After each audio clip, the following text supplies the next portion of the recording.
Uma coisa muito interessante que você falou, Kleber, é o seguinte: você não consegue mexer no que está estragado lá, né? Nos alvos que já foram destruídos, né? Você vai mexer nos alvos que estão íntegros e desorganizados. O que é alvo?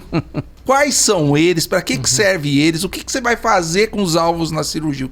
Você pode definir isso para o nosso público? Tá. Alvo é o, digamos assim, eu não gosto muito do termo núcleo, porque o termo núcleo demonstra, assim, faz você pensar numa homogeneidade do grupo de células. Um agrupamento de células com uma função, que estão ali para poder distribuir uma determinada função. A maior parte dos nossos alvos não são assim.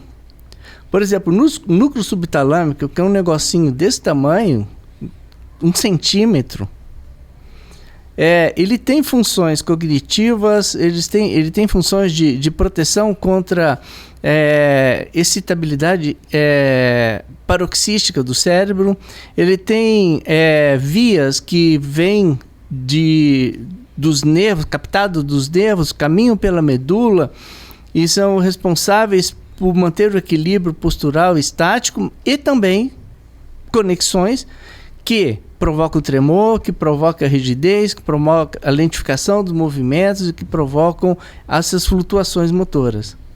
Então, você dentro dessa estrutura, você tem que achar qual é o melhor ponto para conseguir a melhor melhora com o menor efeito colateral possível. Então, existe uma organização dentro de cada estrutura. O principal alvo hoje feito para se tratar da doença de Parkinson, que é o núcleo subtalâmico, ele acaba sendo escolhido porque ele é um grande anel viário.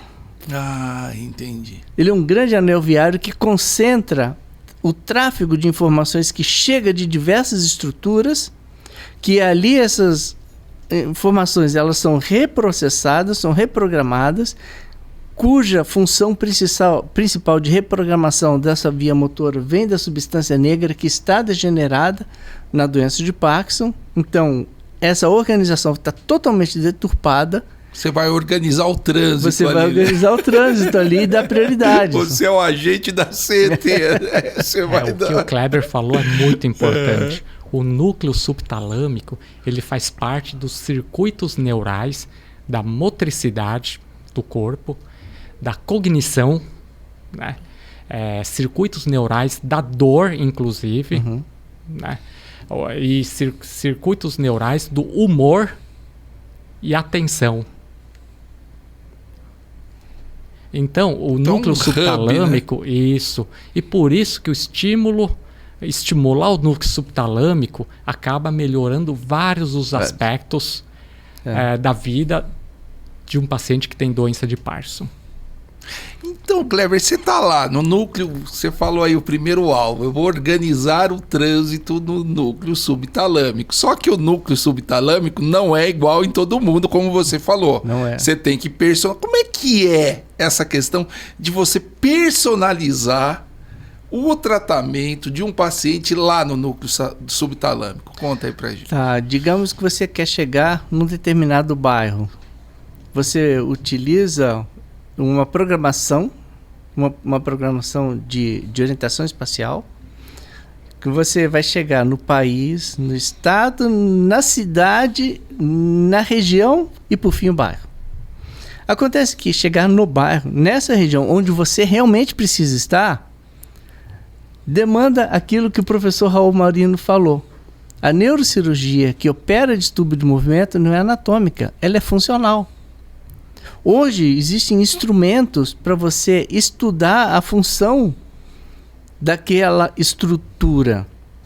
Existe um padrão elétrico, do campo elétrico ao redor da estrutura que predominantemente vai melhorar as funções motoras. Então é em busca disso que se faz. Então esse posicionamento, você aproxima o máximo possível do teu bairro onde você precisa estar, mas para você chegar na rua e na casa que você precisa, você faz um estudo de refinamento, que é um estudo da função. Tem muitos serviços no mundo que não fazem. Não fazem porque eles têm estruturas de posicionamento, de exames intraoperatórios que a gente ainda não tem.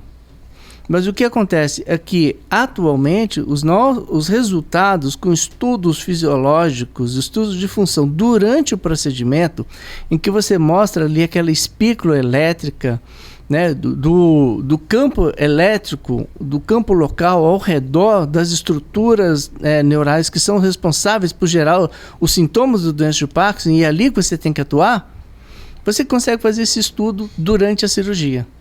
E o que acontece, que é uma coisa muito interessante, desde que a gente começou a fazer isso daí, nos primórdios dos anos 2000, 2004, 2005, que começou a se tornar mais corriqueiro a utilização do estudo eletrofisiológico intraoperatório, o nosso posicionamento do nós mudamos muito mais o posicionamento na programação inicial do que antes.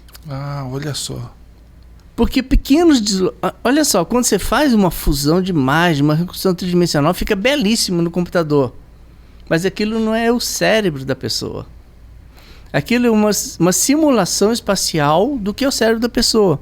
A pessoa deita para baixo, mudou 2 milímetros do cérebro. Então, quando ela muda essa posição, a tua estrutura, que você achava que estava naquela posição, pode ter mudado.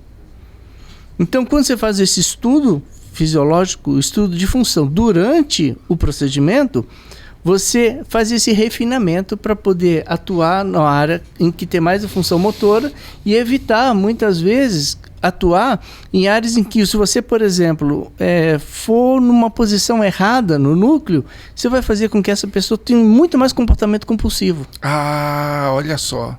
Então, para poder evitar essa atuação e melhorar a função de quem está... Você está trabalhando no espaço de... 3, 4 milímetros. 3, 4 milímetros, então, quer dizer, o posicionamento, a pessoa pode se tornar compulsiva, a pessoa pode ter outros efeitos colaterais, quer dizer, você individualiza dentro daqueles 3, 4 milímetros onde você vai colocar seu eletrodo. E ainda tem um problema do núcleo. Numa parte mais interna, passa por ali um núcleo, um trato que é responsável pela mobilização do olho. Numa parte mais externa, passa o feixe principal de informações, que é a cápsula interna. Ah. Então, você está próximo da cápsula interna, próximo do núcleo do terceiro nervo, tem uma porção que tem uma porção mais comportamental, tem outra porção que você pode piorar a posição, a postura estática, e tem uma outra posição que, se você atingir essa posição, você vai melhorar tremor, rigidez, discinesia, vai reduzir a medicação. Olha só. Então, assim, por isso que é uma cirurgia... E isso você consegue saber em tempo real. Isso tem que ser feito em tempo real. Por isso o doente acordado, colaborando, participativo da cirurgia. O doente é ativo na cirurgia, ele não é passivo. E ele participando da cirurgia, ele participa dando informações, sendo examinado, junto com as informações trazidas pelo sistema de monitorização eletrofisiológico e levado até lá pela sua programação de computação gráfica. Quanto tempo, mais ou menos, de procedimento? Pois é, atualmente a gente está fazendo essa cirurgia 2 horas e meia, mais ou menos. 2 horas e meia. Então, nós somos, eu e o Kleber, nós somos provenientes de uma escola de neurocirurgia, que aqui no Brasil começou com de neurocirurgia funcional, que aqui no Brasil começou com o professor Raul Marino, e posteriormente com o professor Manuel Jacobsen Teixeira. Ambos são professores titulares de neurocirurgia da Faculdade de Medicina da USP, né? Em que ambos acreditam que a anatomia do cérebro humano tem funções. E ambos também sempre nos ensinaram que cada anatomia tem uma certa... Cada estrutura anatômica tem uma certa função, e também nos ensinaram que a mesma estrutura anatômica ela pode funcionalmente ser diferente entre as pessoas. Ou seja, a questão da variabilidade funcional de uma certa estrutura anatômica entre diferentes pessoas, né? Então, com isso, nós tentamos buscar a individualização do paciente. Então, nós operamos o paciente, como o Kleber falou, fazendo mapeamento intraoperatório das funções cerebrais. O professor Raul Marino, por exemplo, ele reforçava a ideia da importância de mapeamento cortical numa cirurgia de epilepsia, por exemplo. Né? Mapeamento cortical para nós sabermos se naquele paciente a área da linguagem está naquele lugar mesmo. Quem falou isso foi o Yuri aqui, isso. em tumores cerebrais. Isso. A individualização das áreas. Né? Posso dar um exemplo? Há uns 8 ou 9 anos atrás, a gente operou uma moça que tinha um enovelado de veias, um angioma cavernoso, em cima da região opercular. E a doente, ela tinha crises convulsivas, que ela começava as crises convulsivas com mutismo. Depois generalizava. E o angioma cavernoso tinha sangrado 2 vezes, tinha indicação cirúrgica. Quando ela fez o estudo do mapeamento cortical, aquela área já não era mais a área de Broca, já não era a área da linguagem, já estava na região parietal. Foi embora. Estava no lobo parietal. Deixa embora daqui. Então, em vez dela fazer uma cirurgia, não sei o que, por causa do mapeamento cortical, aquilo que os primórdios que o professor Raul Marino desenvolvia, que foi extremamente desenvolvido com as técnicas de mapeamento magnético e mapeamento por tração do córtex, mostrou que aquela região podia ser operada com tranquilidade, porque a linguagem dela... Que a função mudou. Mudou o lugar. Tinha ido para a região parietal. Olha só. Porque ela nasceu com essa malformação. E o cérebro dela se desenvolveu com a função parietal, assumindo a função da linguagem. E o que aconteceu? Em vez de ser uma cirurgia acordada, não sei o que, foi feita uma cirurgia de 1h30, que fez uma incisão desse tamanho, em cima da área, guiado por navegação. Você vai lá, resseca a região. 2 anos depois, essa moça está depois da cirurgia, ela ficou sem anticonvulsivante, nunca mais teve alteração de linguagem. E não teve alteração de linguagem com a cirurgia. Pelo contrário, ficou até mais fluida. Quer dizer, a neurofisiologia é muito importante. Essencial. Nas visitas da residência de neurocirurgia do Hospital das Clínicas da USP, o professor Manuel Jacobsen, assim como antigamente o professor Raul Marino, sempre reforçava que a função cerebral é maleável em termos de localização.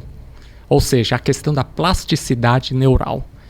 A função da linguagem, por exemplo, pode estar numa certa região do lobo frontal, a área da fala, por exemplo, que nós chamamos de área de Broca,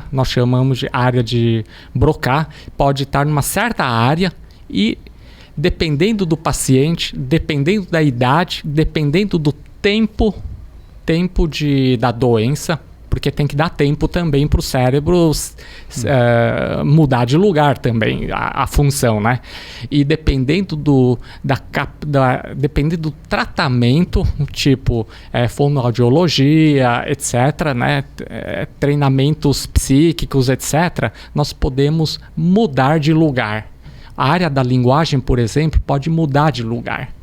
Olha só, você falou do núcleo subtalâmico, vamos falar de palidotomia. O que você faz na palidotomia? Onde é que alvo é esse? Você pode explicar para o ouvinte? E quais os resultados você espera? A palidotomia foi praticamente o primeiro alvo. A palidotomia, o que é? É você interromper, fazer uma ablação numa estrutura chamada globo pálido.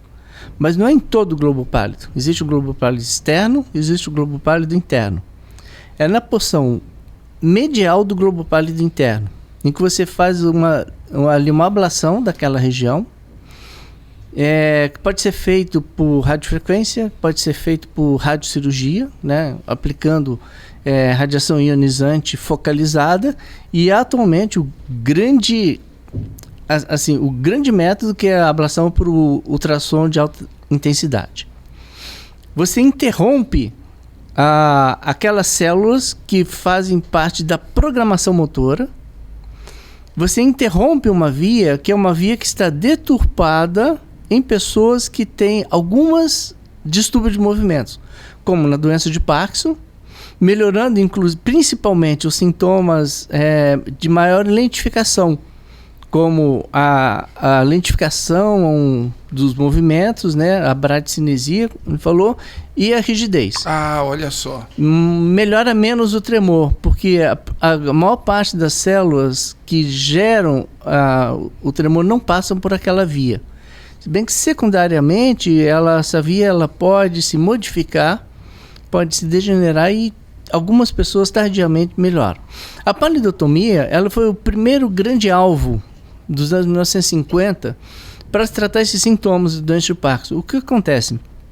Quando começaram a se fazer as talamotomias, que é uma interrupção de uma outra estrutura que é o tálamo, os sintomas mais visíveis, mais difíceis de tratar na era antes da levodopa da doença de Parkinson, que era principalmente o tremor, o mundo começou a mudar para a talamotomia, mas a palidotomia é a interrupção desse núcleo chamado globo pálido, de onde chegam estruturas, fibras nervosas. Essas fibras nervosas, as informações são processadas, elas são otimizadas e ali é onde se processam as informações que geram principalmente a rigidez e a lentificação. Então, quando você faz uma palidotomia, você espera melhorar a rigidez e lentificação dos movimentos. A gente usa a palidotomia também para uma outra doença que já não é uma doença lentificada, né? Não é uma doença de síndrome bradicinética como é a distonia. Porque você modifica, desacopla estruturas que induzem o excesso de movimento, aquele movimento incoordenado de músculos que têm ações contrárias que vão atuando de forma intercalada e às vezes conjunta, e modificam no cérebro. Toda cirurgia funcional é feita para poder se modificar o cérebro. Sabia que a primeira cirurgia funcional para se tratar de distonia, para se tratar da doença de Parkinson, era ressecar córtex. O córtex cerebral. Você lembra dessa história, né? Lembro. Era ressecar. Você tem uma área do cérebro que é o responsável pelo comando principal, chamado córtex motor. E tem uma outra área chamada córtex associativo. Era ressecar essa área de córtex associativo. E na realidade, quando a gente faz a interrupção dos núcleos lá embaixo, na região profunda, você pega uma área que capta um monte de fibras nervosas, um monte de células, e elas se concentram nessas regiões. Então você faz intervenções aonde essas fibras nervosas estão mais concentradas. Com resultados melhores. Com resultados. Porque senão você teria que fazer intervenção em todo o cérebro. Muito grande. Muito grande. Então, toda a circuitaria é para o cérebro saber melhor o que está acontecendo no corpo.